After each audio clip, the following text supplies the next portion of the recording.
Hi guys, and still with me Yogi Subianto, dan kali ini gue akan membahas atau membagikan sebuah cerita-cerita horor yang mana ini akan menjadi sebuah pertanyaan bagi kalian yang penasaran. So sebelum lanjut ke pembahasan yang akan gue bahas, gue pengen banget ngucapin thank you so much for 152,000 subscriber.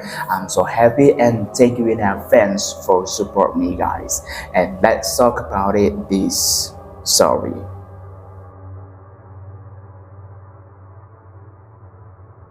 Sebuah asrama putri yang terletak di pinggiran kota, terdapat sebuah kamar kosong yang telah lama tidak ditempati oleh siapapun, dan kamar itu dianggap berhantu oleh para siswi yang tinggal di asrama itu, dan beberapa siswi yang mengaku pernah melihat arwah penasaran yang berada di dalam kamar tersebut.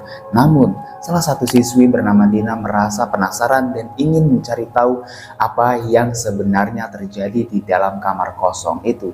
Dan pada suatu malam, Dina dan temannya Sari memutuskan untuk masuk ke kamar kosong tersebut pada hari Kamis 9 Maret 2023, dan ini terjadi ya baru-baru ini ya. Dan saat mereka memasuki kamar tersebut, suasana terasa sangat amat menyeramkan. Kamar yang gelap dan berbau anyir sehingga Dina dan Sari harus menggunakan senter untuk menerangi kamar tersebut. Dan tiba-tiba mereka merasakan ada sesuatu yang memandang mereka dari dalam kamar mandi yang terletak di sebelah kamar tersebut.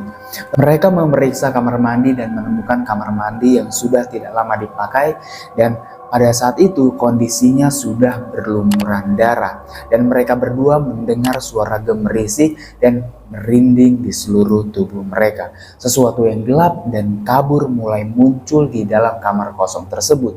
Sari berteriak ketakutan dan ingin segera keluar dari kamar tersebut, tetapi pintu kamar terkunci dan tidak bisa dibuka. Dan setelah itu mereka mengetahui bahwa arwah penasaran yang selama ini menghantui kamar itu adalah seorang siswi yang dulunya tinggal di asrama putri tersebut, dan siswi tersebut meninggal secara tragis karena bunuh diri di kamar kosong itu karena kesedihan yang mendalam. Dan arwah penasaran itu merasuki tubuh Sari dan memaksanya untuk mengulang kembali kejadian malang tersebut. Dan Sari merasa sangat takut dan tidak mampu melawan pengaruh arwah penasaran tersebut. Dina panik dan kemudian mencoba mencari cara untuk mengusir arwah tersebut, tetapi semakin lama semakin terlihat mustahil.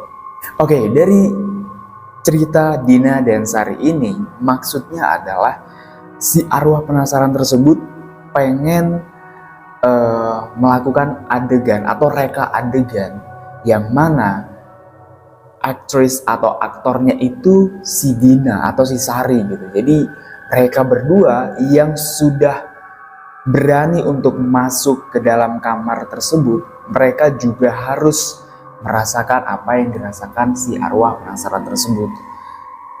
Wow, damn, this is so scary. Oh my god.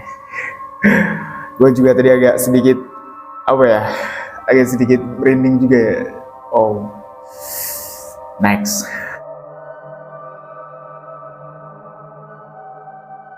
Oke, cerita selanjutnya adalah sebuah keluarga yang menemukan warung misterius. Dan saat aku dan juga keluargaku berkunjung ke rumah nenek yang ada di Ciamis, Jawa Barat, kebetulan hari itu kami berangkat dari Jakarta pukul 12 siang dan sampai di Kabupaten Ciamis menjelang maghrib karena sering berhenti di perjalanan. Dan 30 menit lagi kami akan sampai di rumah nenek. Namun ayah ingin pergi ke WC, dan di kampung itu kami berhenti di sebuah warung remang-remang di pinggir jalan. Dan yang punya warung ini memiliki tatapan yang sangat amat dingin. Kami hanya ingin menumpang WC-nya dan ia hanya mengangguk tanpa ada kata-kata yang keluar dari mulutnya. Setelah ayah membuang hajatnya, aku dan ibuku membeli beberapa cemilan di warung itu seperti kue dan roti serta 2 botol minuman. Setelah selesai, lalu kami membayar dan mengambil uang kembalian. Dan sampailah di rumah nenek, karena sampai di rumah nenek itu sudah larut malam, jadi kami langsung tidur aja. Dan keesokan harinya aku bercerita kepada nenek yang numpang ke WC di warung perempatan jalan menuju rumah nenek. Dengan terkejutnya nenek bahwa di sana tidak ada warung karena sudah terjadi kebakaran sebulan yang lalu dan penghuninya semuanya meninggal di warung itu, dirampok dan dibakar oleh malingnya.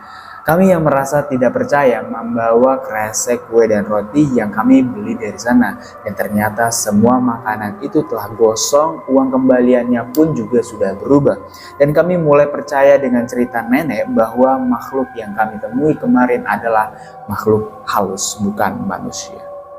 Next. Oke, dari cerita warung misterius ini menurut gue cukup familiar dan kayaknya banyak orang yang mengalami cerita-cerita seperti ini gitu. Dan gue juga menemukan cerita ini di beberapa artikel juga dan menurut gue juga menarik dan ya agak sedikit membuat gue agak goosebumps. Ya agak agak terdengar mengerikan juga ya. Ya intinya agak sedikit creepy lah untuk cerita warung misterius ini ya. Pengalaman yang sangat amat mengerikan sekali. Jadi ketika ketemu warung kayaknya kita harus memperhatikan yang punya warung ini seperti apa nih. Apakah gelagatnya gelagat manusia atau bukan. Oke, next. Oke, kali ini cerita horor yang berada di sebuah kos-kosan berhantu. Sudah 2 minggu aku berada di kosan ini yang katanya selalu ada kejadian aneh di sini. Namun setelah 2 minggu berlalu, aku merasa tidak ada yang aneh dan aku merasa enjoy aja dengan kosan ini. Yang aku herankan, setiap aku mandi, aku selalu diawasi oleh 2 pasang mata yang ngintip di balik jendela WC. Aku pikir itu cuma lelaki mesum di kamar sebelahku dan sesuatu ketika aku penasaran, aku memasang sebuah kamera dan aku memasangnya di sisi kamar mandi. Dan betapa terkejutnya aku, ternyata yang mengintip aku selama ini bukan manusia mesum melainkan makhluk halus tanpa tubuh. Ia hanya kepala dan organ tubuhnya yang berjalan. Dan aku mulai gemeter dan HP ku terjatuh setelah mengambil HP. Ternyata makhluk itu telah ada di depanku dan aku pun pingsan. Oh my god, this is so creepy. Next.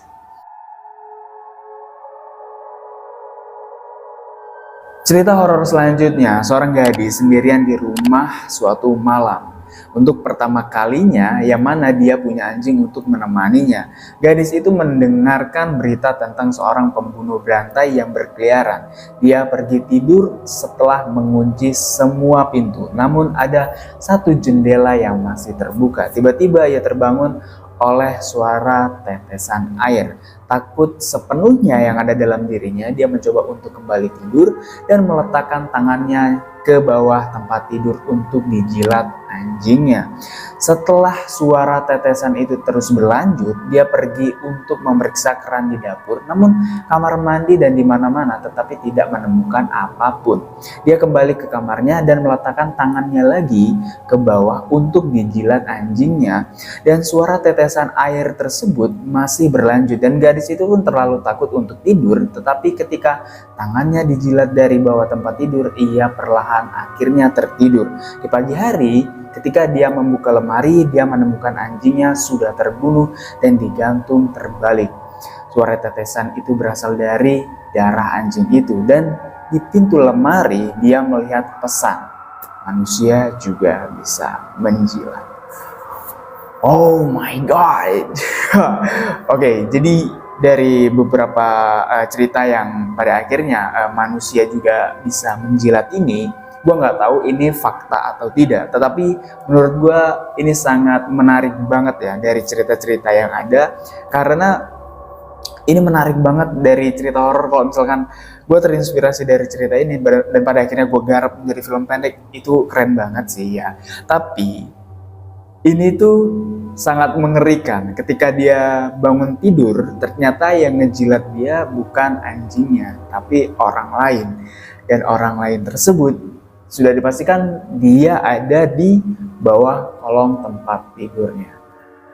Oh my god, seperti apa pembunuh berantai tersebut dan seperti apa orang yang membunuh anjing si pemiliknya ini. Oh my god. Tapi syukur alhamdulillah dia juga terselamatkan kan. Jadi dia tidak merasakan sakit atau akhirnya dibunuh oleh si pembunuh berantai tersebut. Oke, dan dari beberapa cerita-cerita horor yang paling menarik menurut gua adalah sebuah pesan bahwasannya manusia juga bisa menjilat. Dan dari semua cerita yang gue sampaikan, gue bilang bahwasannya ini adalah cerita benar atau tidaknya karena juga gue dapat dari beberapa artikel juga. Dan thank you so much for watching this video, and don't forget to subscribe, like, comment, and share to all your friends. It's me, Yogi Sugianto. Bye bye.